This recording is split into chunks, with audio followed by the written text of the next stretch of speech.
Near mint condition, the home of collected editions. Oh my gosh, look at that panel of Batman. You have the absolute, you have the deluxe. DC Comics firing on all cylinders.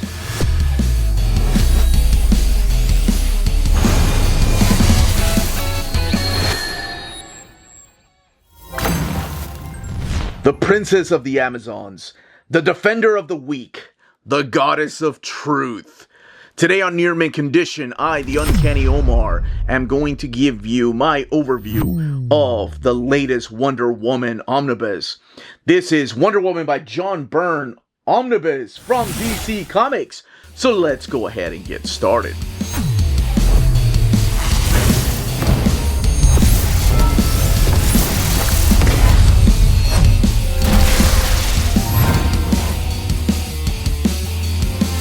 And welcome back, everybody. So here we have the latest omnibus from DC Comics, and it is Wonder Woman by John Byrne. All 3 years of his run, plus some extras, are collected in here, with this image of Wonder Woman, Darkseid, a bunch of the Amazons, and Mike Shore right there, making his first omnibus appearance.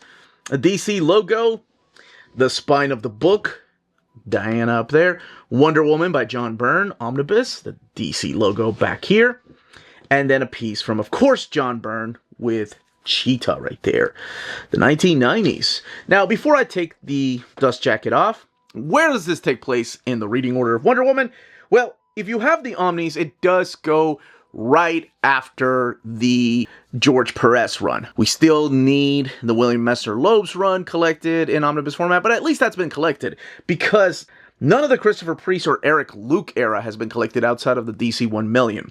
So that is something to keep in mind.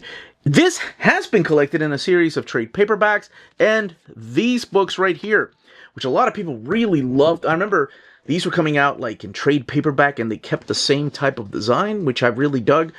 All of this is collected in this omnibus. These are standard size hardcovers. I think eventually they did make them into trade paperbacks, but this is the 3-volume run that makes up that omnibus. That omnibus actually has a couple more things. Now let's take the dust jacket off and look at these flaps. Oh, look at Wonder Woman looking all rough right there after a big fight. And then over here, who is that? We'll talk about her in a little bit. And then we have this piece, of course. This spine looking different. I love the fact that they are doing a different picture up there. Nope, it's the same picture. It's just this is zoomed in. Dang it. You got me, DC. And this looks the same, using the same font, same background. Well, I at least like the fact that that is the actual picture. And then this piece from John Byrne later on. Now, let's go ahead and crack this omnibus open, talk about the stories found in here, and look at this artwork and the extras, and then, of course, the build. Because the problem with these was the binding. So a lot of the double-page spreads that John Byrne likes to use were kind of lost in those. So let's look at the way they look here. Okay, let's go ahead and open up Wonder Woman by John Byrne. Black end sheets. This image right here from issue 101, Wonder Woman by John Byrne Omnibus. And of course, here are the full credits. John Byrne, Mark Evanier, and Len Wein being the writers. John Byrne and Sergio Aragones, Norm Brayfogle, Dave Cockrum, Scott Hanna, George Perez, Jerry Ordway, Tom Palmer, just to name a few of your artists. And then Trish Mulvihill, who does most of the colors here, but also Carl Gafford and Tatiana Wood. And then lettering. John Byrne actually lettering some of these issues. John Costanza and Richard Starkings and others. And your table of contents, including a brand new introduction from August of 2024. This makes me think that this book was supposed to probably be released a little bit earlier this year. This will tell you what page you're going to find each of these stories, and sure enough, there are page numbers. That's something I like to go ahead and mention.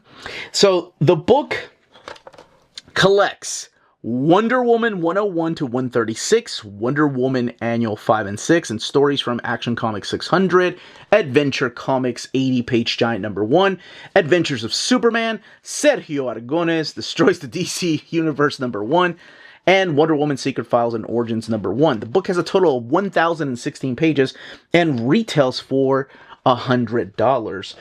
So we do have this image of Diana right here, the Princess of Paradise Island, but now finding herself in Gateway City. So she has left Boston and come to Gateway. So this is after the events of everything that happened in William Messner Loeb's run. So I guess spoilers for some of the things that I'm going to be talking about, just in case, because I don't want anybody to get spoiled for anything that happened, but there are things that I need to talk about in order for this to make sense. When John Byrne took over this run, and he actually admits to it, he had a hard time trying to find the voice for Diana, and a lot of writers do. It wasn't just him. He even had a hard time drawing Diana. And you can kind of see a lot of She-Hulk. I remember people were really complaining when the issues were coming out that she looks a lot like She-Hulk. She just happens to be colored different. But I think once he gets her voice down, you can tell the change in tone of the story. All of this taking place in Gateway City at the beginning, and what is happening is that there are people that are getting these futuristic type of weapons, and somebody's got to be selling them. So this cop that we're introduced to, we don't find out his name until the third or fourth issue in here. This is Mike Schur, and he's going undercover, and he's looking for somebody named Lucky O'Shea. And the bar owner's like, I don't know anybody by that name, and they go after this guy. They go after Mike. Little does Mike know that Diana Prince is there. What they discover is this door, and once they go through the door, on the other side of the door, she has to find a parademon, and we know where this is going, especially if you saw that cover, Darkseid and Desaad. They're both there. So she finds herself up against Darkseid. Keep in mind that this is a new continuity after the events of Crisis on Infinite Earths. So everything that George Perez did is in continuity, and then of course the few times that Darkseid has met Wonder Woman. If you're a little bit confused as to why they act like they haven't really met each other that many times during this particular time, that was what was happening. They hadn't. This is also around the time that John Byrne was working on Fourth World. He was working on the Demon comic, which would give us one of the greatest characters of all time, and that is, of course, Hitman. Now, what Darkseid wants, apparently, resides in Themyscira. So, Themyscira, one of the most quietest, peaceful places filled with warrior women, gets attacked again. So it does feel like every run, George Perez's, William Messner Loeb's, doesn't matter. Themyscira gets attacked and gets wrecked by Darkseid. Darkseid, of course, wanting something. We get interludes in here. That's something that John Byrne starts doing, is he starts placing these little interludes, kind of foreshadowing the things to come. And eventually, of course, there's a huge fight. Maybe, maybe not, between Diana and Darkseid. And one of the things that ends up happening is that after that big fight, we go to the Lifeline storyline. Apparently, Gateway, the City Museum, has the most Greek statues out of any city in America. And Diana just feels, of course, at home here because a lot of these statues remind her of where she comes from. So why would she not love coming to the Gateway City Museum? This is where she meets Helena Sandsmark and her daughter, Cassandra Sandsmark, who will play one of the biggest roles in Wonder Woman's life.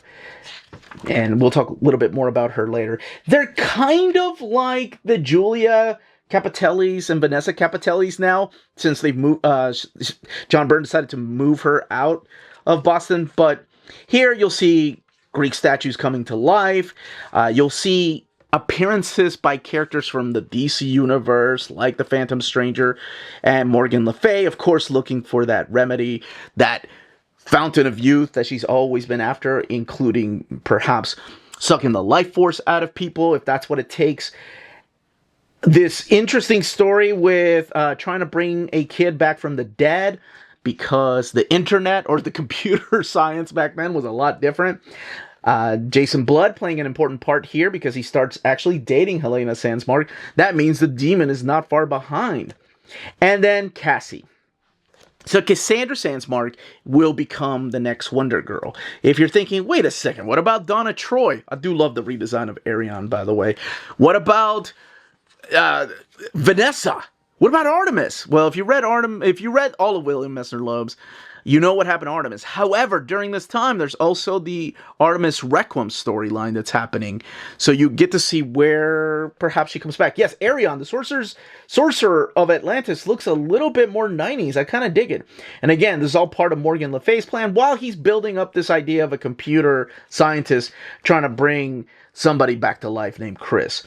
And that's kind of the way that John Byrne works. He starts foreshadowing things. And why is the Flash making out with Wonder Woman? That is not the first time somebody just starts kissing her out of nowhere throughout this particular run. Why is Sinestro after her? Why are we still using videotapes? That's right, before DVDs. That's what we had. Before Laserdisc, before streaming. Oh my gosh, is that Doomsday? Maybe. And this is when Cassie decides that she can actually help Diana because she's familiar with some of these weapons that she's been introduced to. Some of these shoes, these magical shoes and bracelets, and she kind of takes it upon herself to become her sidekick. Start like wearing a Wonder Woman shirt, and then of course an old wig that Wonder Woman used to wear.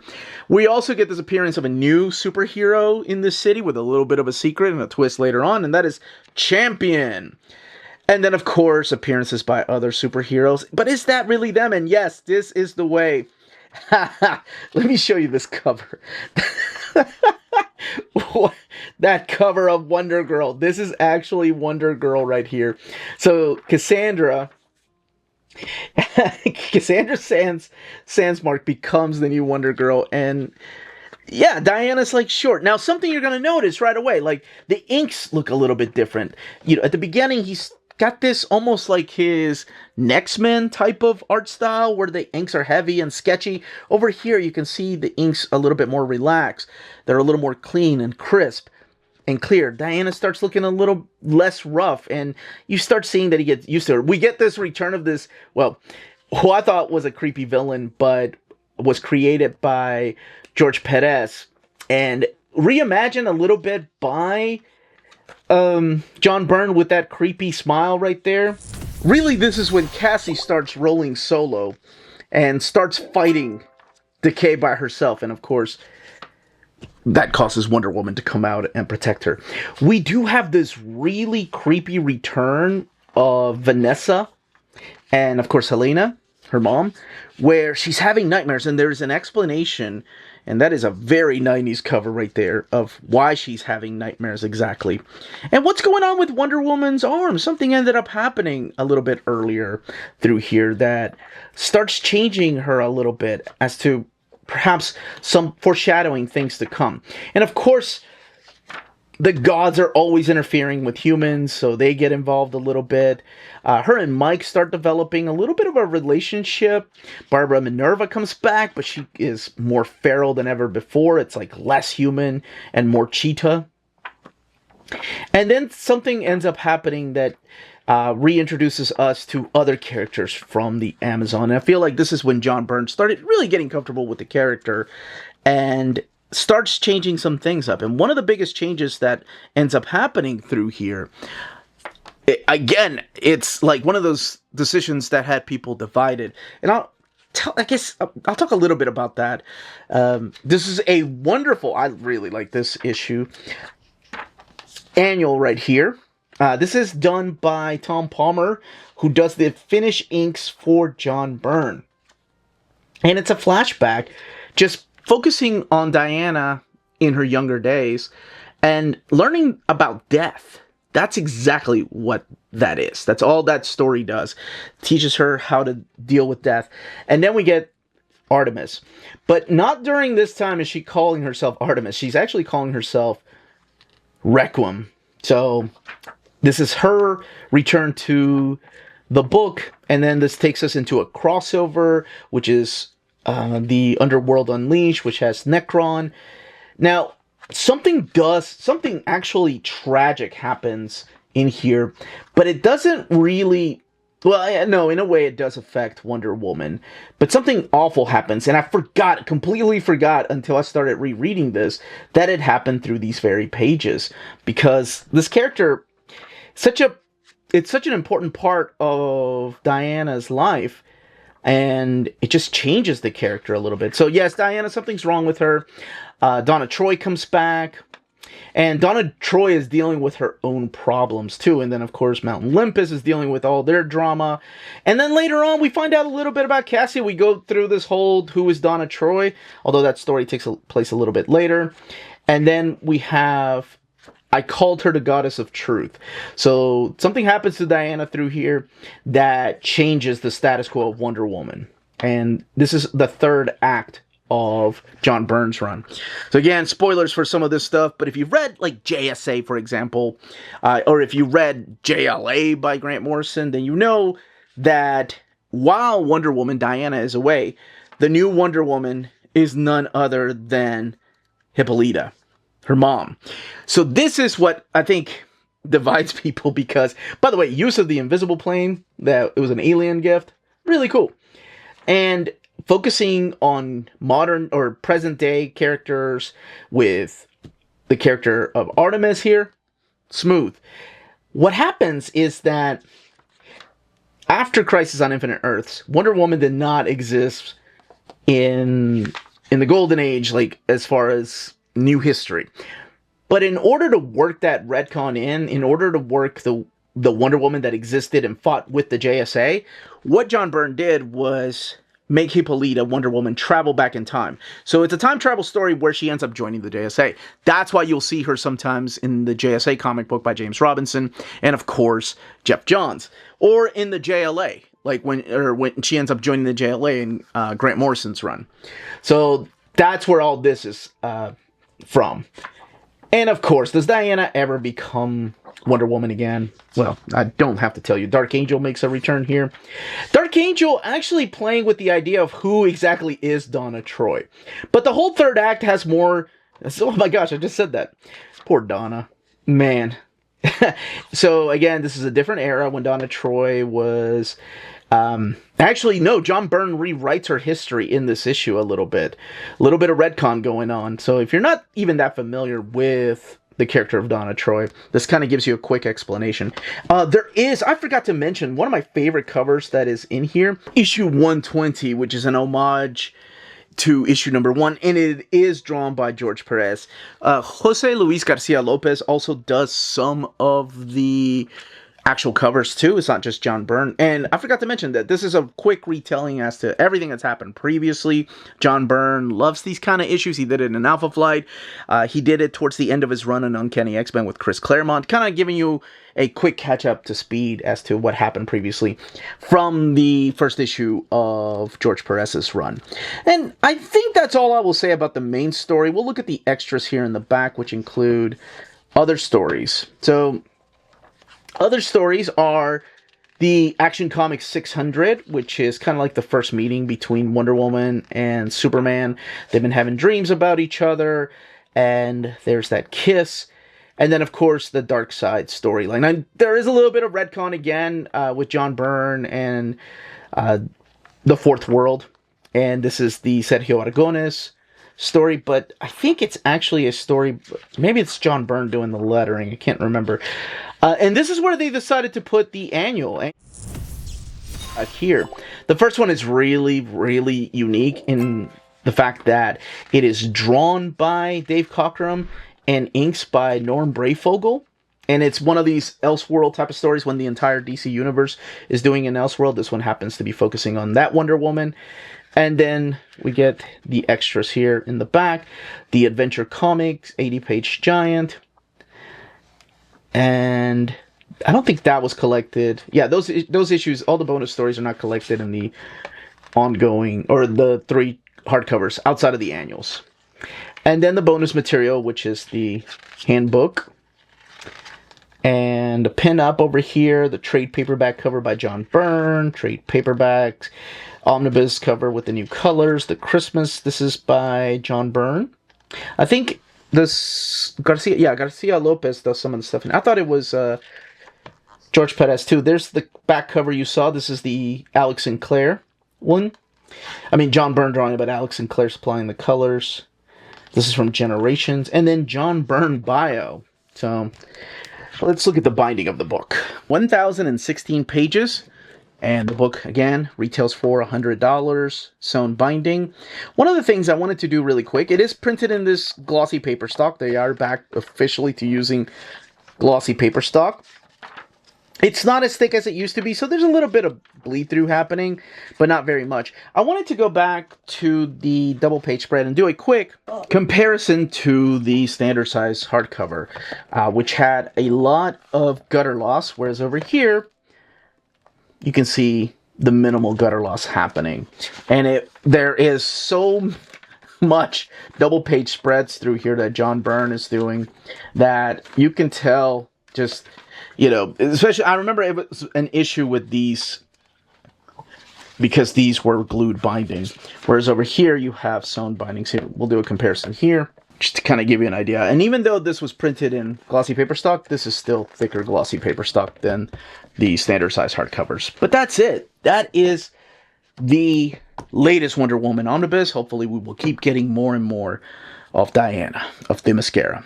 That, as they say, is that. If you're interested in purchasing this omnibus, don't forget to check out our sponsors. If you're in Europe and you're interested in buying these books, definitely check out Walt's Comic Shop in Berlin, Germany. They have the cheapest pre-order prices, flat shipping rate of €12 for all EU countries, emails answered within 24 hours, waltscomicshop.com, and you can use the code nearmintcon at checkout and get free shipping for all EU countries with your first order over €40. That's Walt's Comic Shop, your reliable source for omnis and premium collected editions in Europe. Ding! cheapgraphicnovels.com, your online home for graphic novels and collected editions up to 50% off cover price. They have excellent shipping and prompt and helpful service. Check out their bargain deals for up to 90% off cover price. And don't forget, the CGN also takes pre-orders. That way you don't miss out on the hottest releases. And they are currently running a special promotion for you Minties. If you're a first-time customer, after receiving your order confirmation email, reply back to that email and let them know Near Mint Condition sent you their way. They will then apply a free shipping promotional credit to your next order in the US. Cheap Graphic Novels, your source for the hottest books with the kind of deep discount, quality shipping, and customer service that will keep you coming back for more. And that was the content, the page count, build, and of course where it fits into the reading order of Diana, if you have them in omnibus format. And then yes, we still need a lot of other Wonder Woman collected in Omni, but also in some kind of format that have never been collected. If you have any questions, leave your questions down below. Don't forget to smash that like button, subscribe, and ring that bell for notifications. And let me know in the comments, what other Wonder Woman era do you think belongs in an Omni format? Stay healthy and safe out there. Much love.